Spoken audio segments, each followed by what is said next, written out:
श्री शिव महापुराण रुद्र संहिता पार्वती खंड नवापरायण द्वितीय दीर्घ के उपाख्यान में तारकासुर आख्यान।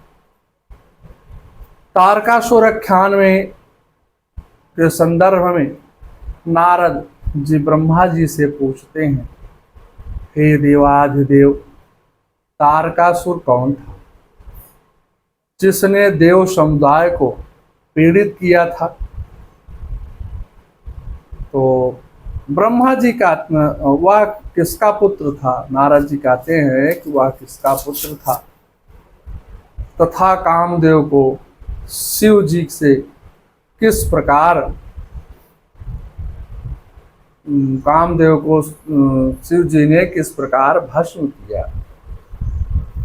ब्रह्मा जी कहते हैं, हे नारद, मेरा पुत्र मारीच और मारीच का पुत्र कश्यप हुआ। उसकी 13 पत्नियां थी। अब तो एक शुद्ध हो गया तो महाभारत हो गया, तो वही समय 13, 14, 15, 16, 20, 22 तक पत्नियां, मतलब सैकड़ों पत्नियां रहती। अब लेकिन 13 पत्नियां थी तो उनकी दिति नाम की पत्नी से हिरण्यकश्यप और हिरण्याक्ष 2 महाबली दुष्ट पुत्र उत्पन्न हुए। माने महाबली तो थे, इसके साथ वो दुष्टता करते थे, जिसके पास शक्ति ज्यादा आ जाती थी है अभी हम बताए, तो उसमें जो है फिर अहंकार आ जाता है तो चारों तरफ दुष्टता ही करने लगता है, अपने को सर्वज्ञ मान लेता है। तो उनको विष्णु ने नृसिंह रूप धारण करके हिरण्यकश्यप को और वराह का रूप धारण कर हिरण्याक्ष को मारा। ये श्री भागवत पुराण की कथा है, उसमें विस्तार पूर्वक से बताया गया। तब एक दिन दिति कश्यप ऋषि के पास जाकर के इंद्र को परास्त करने वाले पुत्र की कामना से की गई। कश्यप ने पुंसवन नामक व्रत बताया। यह व्रत आगहन मार्गशीर्ष कृष्ण पक्ष से कार्तिक पूर्णिमा तक कब किया जाता है? आगहन मार्गशीर्ष, जिसको आगहन को मार्गशीर्ष ही कहते हैं, कृष्ण पक्ष की प्रतिपदा से लेकर के कार्तिक पूर्णिमा तक किया जाता है। 1 वर्ष तक चलता है यह व्रत, 1 वर्ष तक चलता है, जिसमें नियम से रहना है। श्रीमद् भागवत के 18 के अनुसार, मतलब 18 श्लोक के अनुसार कश्यप ऋषि कहते हैं, पुत्रास्ते भवितं भद्रे इंद्राय देव बंधवा संवस्त्रा व्रतमिदं यद्यंचोधारिष्यसि।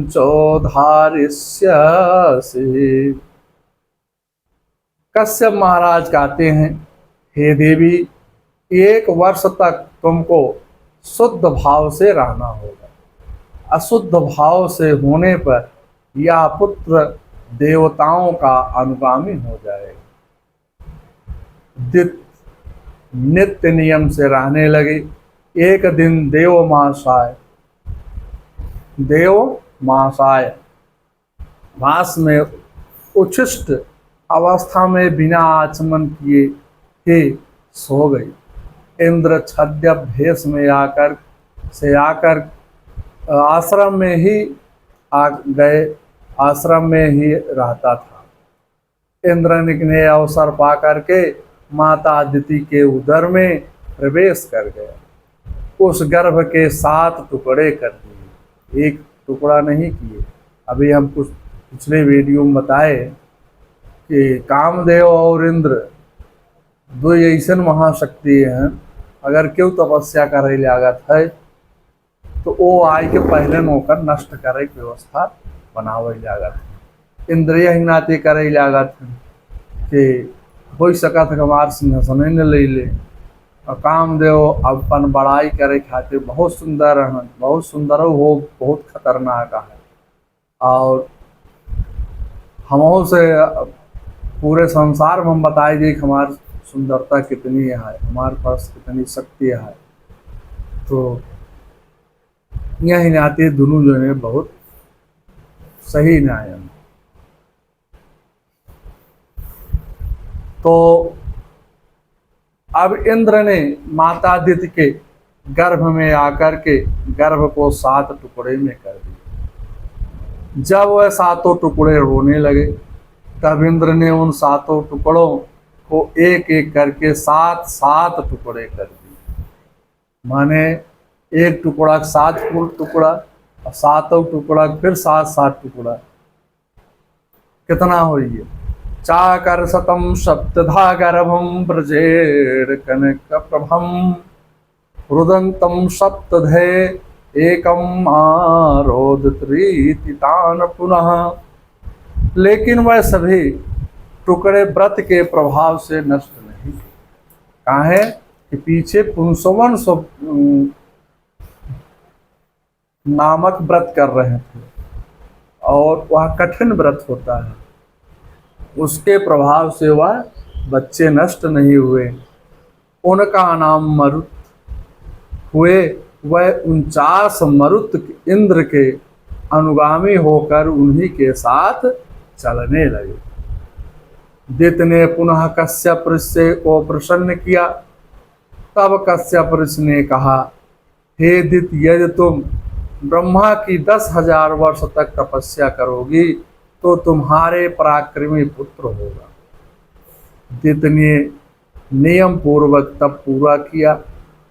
तब उसके देवताओं के समान वज्रांक नामक महाबलवान पुत्र हुआ। उसने इंद्रादि देवों को दंडित किया था और बदला भी लिया था। हे इंद्र, वह कहते थे कि हे इंद्र, तू बड़ा ही दुराचारी और दुष्ट है। तूने मेरी माँ के गर्भ को नष्ट कर दिया था। वज्रांक ने ब्रह्मा जी से कहा, हे सृष्टिकर्ता ब्रह्मा जी, मैंने अपनी माता के कहने से इंद्रादि देवों को कष्ट दिया था। अब इंद्र अपने राज्य का पालन करें। आप मुझे तत्व का सार समझा करके ज्ञान दीजिए, जिससे मैं निर्विकार और प्रसन्न मन रह सकूं। वज्रांक के ऐसे सात्विक विचारों को सुन करके ब्रह्मा जी ने उसे एक वरांगी नाम की स्त्री निर्माण करके दे दी। वरांगी वज्रांक की मनोयोग से सेवा करने लगी और उसकी सेवा से प्रसन्न होकर के वज्रांग कहने लगा कि हे देवी, तुम्हारी क्या इच्छा है? वरांगनी कहने लगी, हे प्रभु, यदि आप मुझ पर प्रसन्न ही हैं तो मुझे महाबलवान पुत्र हो, मुझसे महाबलवान पुत्र हो और इंद्र को दुख देने वाला हो, ऐसा पुत्र प्रदान कीजिए। वज्रांग कहने लगा, हे वरांगी, तुम वैर भाव की बात करती हो। मुझे देवताओं से वैर भाव की बात अच्छी नहीं लगती है। क्यों? जैसे आज के समय में है कि वो अच्छा आदमी है तो का सम्मान देंगे। यही उसने जब कहा कहीं गुरु जी इस समाज के समय के वह है, कम से कम अगर सीधा पेड़ जवान है वह पहले कटत, लेकिन एक अब दुष्ट के लगे कि जाए न टेढ़ा पेड़ हमेशा बाद में कटत। लेकिन यह सबसे बड़ा अपराध है कि पहली बात तो किसी प्रकार का फूल भी नहीं, जब बिना जरूरत के कोई पुष्प भी नहीं तोड़ना चाहिए, ना तो वृक्ष ही काटना चाहिए, क्योंकि ये प्रकृति के श्रृंगार हैं। अगर जिस दिन ये नहीं रहेंगे उस दिन धरा पर अराजकता फैल जाएगी और चारों तरफ सूखा अकाल पड़ जाएगी और चारों तरफ अंधकार हो जाएगा। इसके बाद मानव जीवन नहीं रह पाएगी। उस प्रकार से अगर सभी संतों का यहाँ से हटा दिया जाए और केवल दुष्ट ही रह जाएं, तो यह धरा भी अंधकारमय हो जाएगा। चारों तरफ अराजकता ही अराजकता फैल जाएगी। इसलिए कोई भी सजा हो, कोई भी कार्य हो, किसी उसको जो है सोच समझ कर ही देना चाहिए। और यही भाव जो भी दंड दे रहे हैं अपने ऊपर लागू करके देखें तो उनको कितना अच्छा लगता है, तब तो जोर जोर से चिल्लाएंगे। तो वज्रांग ने अपनी पत्नी वैरांगी से इस प्रकार से कहता है कि देवताओं से बैर भाव की बात मत करो, ये अच्छी नहीं लगती है। सोचने लगा कि मैं ऐसा वरदान देता हूँ तो संत महात्माओं और देवताओं को कष्ट होगा और प्रिया की इच्छा पूरी ना करने पर मुझे नरक होगा। अगर पत्नी धर्मनिष्ठ है और पति उसकी इच्छा का पालन नहीं करता है, तब भी वह पति नरकगामी हो जाता है। इसलिए वह वज्रांग सोच रहा है कि यदि इसको मैंने पुत्र नहीं दिया तो हमको भी नरक प्राप्त होगा। वज्रांग ने के पुत्र प्राप्ति हेतु अनेक वर्षों तक तप किया। मेरे तप से प्रसन्न हो करके ब्रह्मा जी ने कहा पुत्र वर मांगो। तब वज्रांग ने कहा हे प्रभु, हमारा पुत्र महाप्रतापी, सामर्थ्यवान और हितकारी और तपोनिधि मनोवृत्ति वाला हो। ब्रह्मा जी तथास्तु कह करके अपने लोक को चले गए। समय पर वरांगे के महाबली दसों दिशाओं में प्रकाश करने वाला पुत्र हुआ। उसके पैदा होने के समय उल्कापात होने लगा, पृथ्वी डगमगाने लगी, नदियां क्षुभित होने लगी, बड़े बड़े वृक्षों को उखाड़ते हुए पवने चिल्लाने लगे, श्रृंगाली और उलोक मुंह से अग्नि निकालने लगे, बस्ती के भीतर जाकर के गीदड़ रोने लगे, ग्राम सिंह ऊपर को गर्दन कर रोने लगे, गंधर्व भी मस्त हो करके अपने खुरों से पृथ्वी खोदने लगे, गायों के थनों से रुधिर निकलने लगा, देव प्रतिमा रोने लगी, मेघ रुधिर राज की वर्षा करने लगे, बिना आधी के वृक्ष गिरने लगे। ऐसे उत्पादों के मध्य वह तारक नाम वाला दैत्य अपनी माता की आज्ञा से ब्रह्मा जी की विधि पूर्वक तपस्या करने लगा। ऐसे पुत्र को होने न होने में कोई फायदा नहीं है जो सृष्टि के लिए घातक हो। लेकिन आज का समय ऐसे को ही महत्व दिया जा रहा है।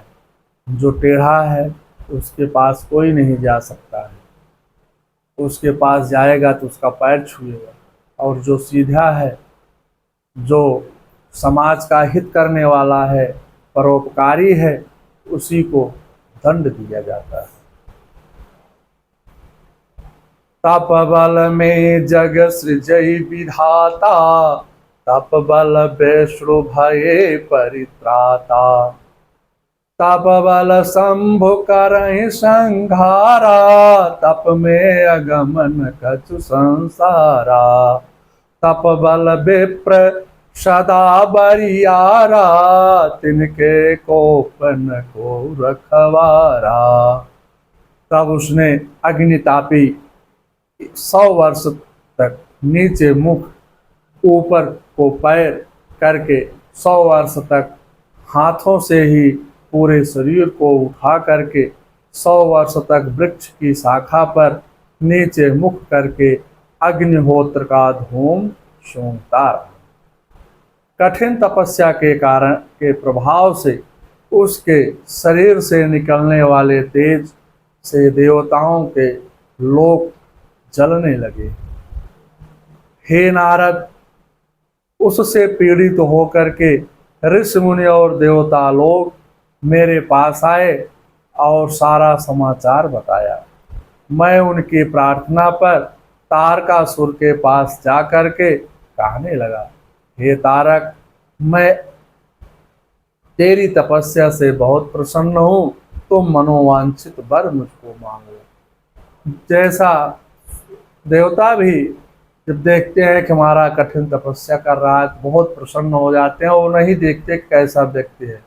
भगवान तो सुख कहते हैं, चाहे दैत्य हो, चाहे सत्य हो, चाहे कोई भी हो, और जो हमको जिस रूप में भजता है उसी रूप में मैं उसको दर्शन देता हूँ, और दर्शन देने के बाद जो जैसा वर उसको मांगता है मैं उसको ही वैसा प्रदान करने का प्रयत्न करता हूँ।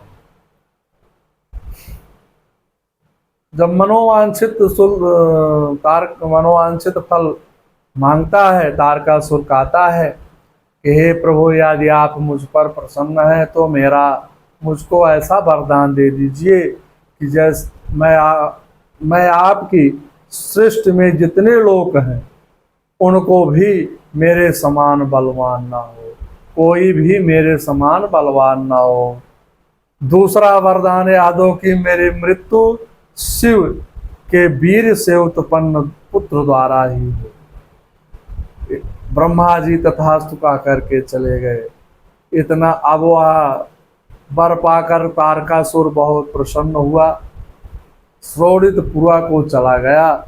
वहाँ दैत्य गुरु शुक्राचार्य ने उसे त्रिलोकी का अधिपति दे करके उसे अभिषेक कर दिया। अब इतनी बड़ी शक्ति जे पाई है तो उस संसार का कैसे रहेगी। अब एक ये सोच कहन कि अगर ये भून में पूरा ब्रह्मांड में हमसे ताकतवर क्यों न रहे, हमसे क्यों जीत नहीं पाए। अब हमका अगर क्यों मारा ताकत वाला रहा है तो वह भगवान शिव के द्वारा जन्मा वीर से उत्पन्न हुआ पुत्र हो। कहाँ से शिव जी योगी हैं, जल्दी हो बिया कर बन करी, और न करिए तो पुत्र हो बन करे, अब पुत्र न हो तो हमारा वध कैसे हो। माने वही इतना, लेकिन एक अनाज जानता है जब वरदान मिले थे तो ही के साथ है कारण निमित्त भी बन जाता है कि अगर ज़्यादा दिन तक रह गया है तो फिर संसार ही खत्म हो जाए। यह नाते उनकर मृत्यु कारण भी उसी समय भगवान बना देते हैं। तो महादैत्य तारकासुर त्रिलोकी का नायक हुआ। चर अचर सबको पीड़ित कर अपना शासन लागू किया। उसने इंद्र से ऐरावत, कुबेर से नवनिधियाँ, वरुण से श्वेतवर्ण के घोड़े तथा ऋषियों से कामधेन, भय से समुद्र रत्न प्रदान, समुद्र ने बहुत से रत्न प्रदान किए। वायु अनुकूल चलने लगी, सूर्य सहज भाव से तपने लगा। उसने पितरों से उनका हव्य भी ग्रहण कर लिया। देवताओं के स्थानों में दैत्यों को बसा दिया। हे नारद, उस समय कोई स्वतंत्र नहीं। अगर सबसे ताकतवर बाटन तो भैया क्यों उनसे लड़े, भैया चला जैसे कहा था वैसे हम कर, न कर तो फिर बलिदान हो जाए। तारक असुर भयहु कहीं काला, भुज प्रताप बल तेज विशाला। कहीं सब लोकपति जीते, भय देव सुख संपत्ति रीते। तारकासुर के अत्याचारों से दुखी होकर के सभी संत मुनि तथा देवता मेरे पास आए। आकर के अंतर्भाव से तारकासुर के द्वारा पीड़ित करने का समाचार सुनाया। माने मुख से भी न्याय कह सकते हैं, अगर मुख से सुने तो उनका सैनिक सुना तुरंत हुई दंड मिल जाए। अब अपने अंतर मन से भगवान शिव को बताएं। दिक्पाल उसके भय से लुक छुप करके जीवन व्यतीत कर रहे थे।